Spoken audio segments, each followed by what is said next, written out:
പശ്ചിമേഷ്യയിൽ യുദ്ധഭീതിയുടെ കറുത്ത മേഘങ്ങൾ കനക്കുകയാണ്. ഇറാനും ഇസ്രയേലും തമ്മിലുള്ള സംഘർഷം പുതിയ തലങ്ങളിലേക്ക് പ്രവേശിച്ചിരിക്കുമ്പോൾ അമേരിക്കയുടെ നേരിട്ടുള്ള ഇടപെടൽ സ്ഥിതിഗതികളെ കൂടുതൽ വഷളാക്കിയിട്ടുണ്ട്. ഇസ്രയേൽ ഇറാനെതിരെ സൈനിക നടപടി ആരംഭിച്ച് ഒരാഴ്ചയിലേറെ പിന്നിട്ടപ്പോൾ അമേരിക്ക ഇറാന്റെ 3 ആണവ കേന്ദ്രങ്ങളെ നേരിട്ട് ആക്രമിച്ചു.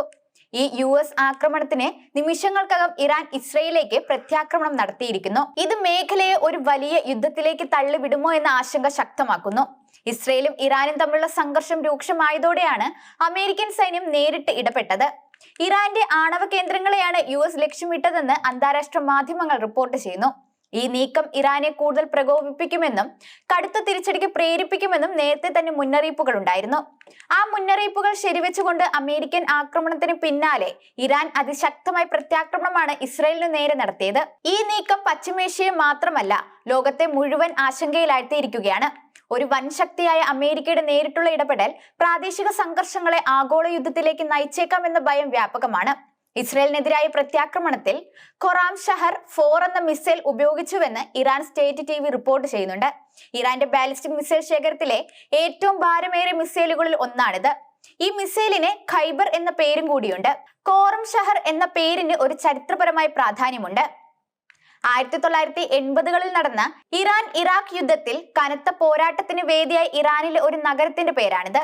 ഈ പേര് മിസൈലിന് നൽകിയത് ഇറാന്റെ പ്രതിരോധ ശേഷിയുടെയും പ്രതിരോധിക്കാനുള്ള നിശ്ചയദാർഢ്യത്തിന്റെയും പ്രതീകമായാണ് പലരും കാണുന്നത്. മിസൈലിന്റെ സാങ്കേതിക വിവരങ്ങൾ കൂടുതൽ ആശങ്കകൾക്ക് വഴിവെക്കുന്നതാണ്. 2017 ആദ്യമായി അവതരിപ്പിക്കപ്പെട്ട ഖൊറാം ഷഹർ മിസൈൽ പിന്നീട് 2023 ഖൊറാം ഷഹർ 4 എന്ന ഏറ്റവും പുതിയ പതിപ്പായി പുറത്തിറക്കി. ഇറാനിയൻ മുതിർന്ന ഉദ്യോഗസ്ഥരുടെ പ്രസ്താവനകൾ അനുസരിച്ച് ഈ മിസൈലിന് 2000 കിലോമീറ്റർ ദൂരപരിധിയുണ്ട്. ഇത് ഇസ്രയേൽ ഉൾപ്പെടെയുള്ള മേഖലയിലെ പല രാജ്യങ്ങളെയും ലക്ഷ്യമിടാൻ ഇറാനെ പ്രാപ്തരാക്കുന്നു. ഏറ്റവും നിർണായകമായ കാര്യം ഈ മിസൈലിന് 1500 മുതൽ 1800 കിലോഗ്രാം വരെ ഭാരമുള്ള ഒരു പോർമുന വഹിക്കാനുള്ള ശേഷിയുണ്ട് എന്നതാണ്. സാധാരണ മിസൈൽ പോർമുനകളെക്കാൾ ഭാരം കൂടിയതാണിത്. കൂടാതെ ഈ പോർമുനയിൽ സബ്മോണിഷനുകൾ അടങ്ങിയിട്ടുണ്ടെന്നും ഇറാൻ അവകാശപ്പെടുന്നുണ്ട്. ഇത് നാശത്തിന്റെ വ്യാപ്തി വർദ്ധിപ്പിക്കാൻ സഹായിക്കുന്ന ഒരു തരം വാർഹെഡ് ആണ്. അതായത് ഒരു വലിയ സ്ഫോടനത്തിന് പകരം കൂടുതൽ പ്രദേശങ്ങളിൽ നാശം വിതറാൻ കഴിവുള്ള ചെറിയ സ്ഫോടക വസ്തുക്കൾ ഇതിൽ ഉൾക്കൊള്ളിച്ചിട്ടുണ്ടാകും.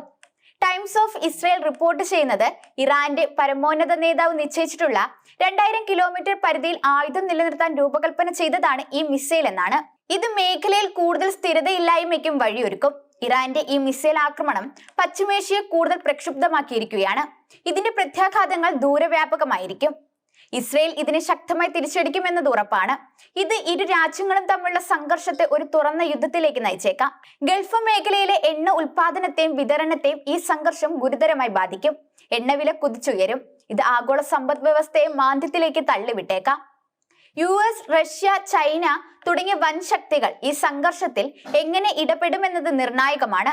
അമേരിക്കയുടെ നിലവിലെ സൈനിക ഇടപെടൽ സ്ഥിതി കൂടുതൽ വഷളാക്കിയെങ്കിലും ഒരു വലിയ യുദ്ധം ഒഴിവാക്കാൻ നയതന്ത്രപരമായ ശ്രമങ്ങൾ ഉണ്ടാകുമോ എന്ന് കണ്ടറിയണം.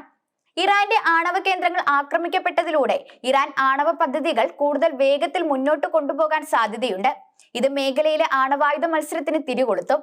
ഇറാനും ഇസ്രയേലും തമ്മിൽ നിലനിന്നിരുന്ന നിഴൽ യുദ്ധം ഇപ്പോൾ ഒരു തുറന്ന സൈനിക ഏറ്റുമുട്ടലായി മാറിയിരിക്കുകയാണ്.